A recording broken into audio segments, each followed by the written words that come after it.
learning all kinds of things in the Fox 2 kitchen, and we're excited to sample a few things too. Head chef of the soon-to-be open White Wolf Japanese Patisserie in Novi. So let's explain this a little bit. Chef Doran Brooks is here. Yes. You're about to open the place in Clawson around Mother's Day. Yeah.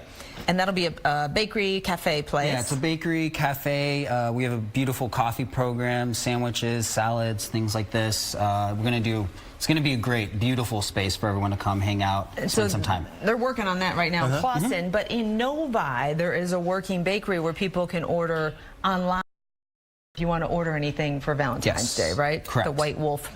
Can I ask a question? Bakery.com. Japanese patisserie. Is it French Japan? Yeah, so the theme is that we're going to do like a French-Japanese fusion. The unknown thing about Japanese pastries is that French technique is actually the core of a lot of Japanese like pastries. I did not know that, Doran. So like a chiffon cake, which is the base for like this and a lot of what's there is actually French in origin. And what's the Japanese part of it? The Japanese part, so Japan has a culture of taking things that are already really good and improving upon them, making them better. The Japanese aspect is we don't use a lot of sugar. We try to keep things very simple. We're trying to keep it very seasonal, very local as well. Very nice. Beautiful, great presentation. Okay, let's just talk about, so you have, and I'm going to say it the very American way so people at home know what we're saying. There's a macaron and a macaroon. Yes. What's the difference between the two? So a French macaron is this. It's a almond cookie basically. Its origins in France from many, many generations ago. We put a little twist on it that's matcha powder in there and a few other things. A macaroon is a coconut cookie. So it's basically just coconut mixed with egg whites and some other things, and you cook it, and that's a very American thing. Let's show everyone, how do you make this at home? Because this would be a fun thing to do. They're so pretty. So what do we, this is a meringue kind of cookie. So there's a couple different ways. The recipe. Let's get to work then. Yes. That's good. So there's a couple different ways. We do two different ways at White Wolf. The way that we have the recipe for everyone is this is a mixture of sugar and water. Okay. You cook it into a syrup at 121 degrees Celsius. When it's hot, you pour it into this, which is egg whites and sugar, and you kind of just mix it until it gets to where it needs to be. And you'll see this consistency. I'll pull it off.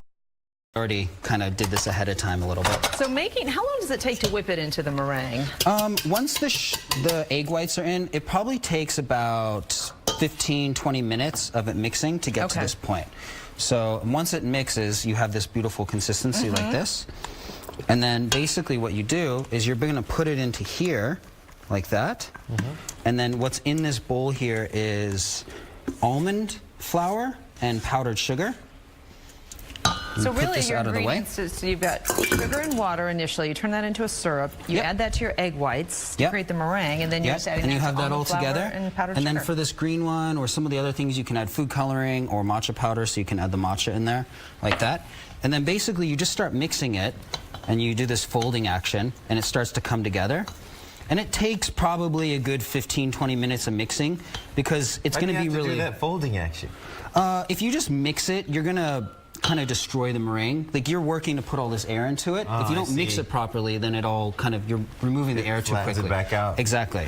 Is there a way to naturally get these colors without doing food coloring? There is. So like the green one here is the matcha powder. This is cocoa powder. We ground up lavender for this one. This one we did use like a little bit of food coloring, but you can take like, this is dehydrated raspberries. Yeah, sure. So you can take those and you can actually grind them into like a fine powder, put them in, get a little color that way. But see how this is really stiff now? You basically are going to let it keep mixing it until it turns into this liquid, and you're going to put it in this piping bag here like this. And then when it has to be thin enough when you pipe it, it runs out and creates this like smooth shell on top. And it's going to turn into a perfect circle? Yeah, it's going to turn into a perfect circle. That's why you use this. When see Doran this tip here? It turns into a perfect circle. So you need this little tip here. And then you tap it on the counter. It gets flat. And then you have to let it sit outside for about half an hour. Temperature. Oh, and then it's going to settle. And then it bakes for about 10 minutes around there, depending on your oven. And then you have this tray. Yes. And then you have your fillings. So that's your fillings there.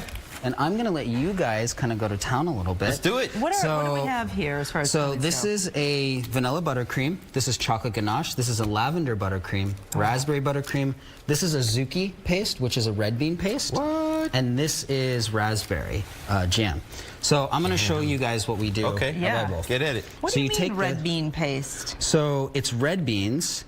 Red beans and matcha are two of the most common things in Japanese pastries. Yeah? So you put a little bit like that, and then you can put the shell on. You can't go right to the edge, because when you push it together, it starts to come Takes out it like to that. the edge. And then you can do things like this. You can take like little silver pearls. We did gold on those ones there. And put them around the edge. And you can put them around the edge. You can do That's like a little work of art. pistachios if you want to around the edge. You can do raspberries, some other things. So you guys can kind of go to town. But this is red beans cooked with sugar and water for about 4 hours. Okay. Yeah. Which one was this, Doran? This is lavender buttercream. Okay. And this is like a lavender flavor. Should I but put you it on guys the can do lavender whatever you cookie? want. Yeah. Just go All right. kind of go to town with it. All right. So here we go. Yeah. Can people actually make these at home? Yeah, people do. I mean, Okay. so the biggest thing that people have to recognize is that it takes a little bit of practice. Yeah. Most How'd people you aren't make going to yours get so it on their fast, first go. There you go. Dina's done. She beat me. These are delicate cookies. They are aren't delicate, Okay. but they're that's kind of the thing, is the center's like a little chewy and then the outside's a little crunchy. Oh, well, these are beautiful. Well, thank you. How fun it is to learn and appreciate this art of making macaron. Yes. Macaron. Macaron. Yeah. Yeah. Oh, that's beautiful. Okay, so we did put the recipe on our website. By the way, if you do want to do a special order for Valentine's Day, at whitewolfbakery.com, where you guys are making some of these special Valentine's Day treats. A matcha cake, this Matcha raspberry, chocolate cake, macarons. We're doing chocolate with strawberries as well. Very nice. Thank you so much. Thank you. That's so fun. Thank you for having me. All right, This you're is still cool. working on it? Yeah, this is really cool.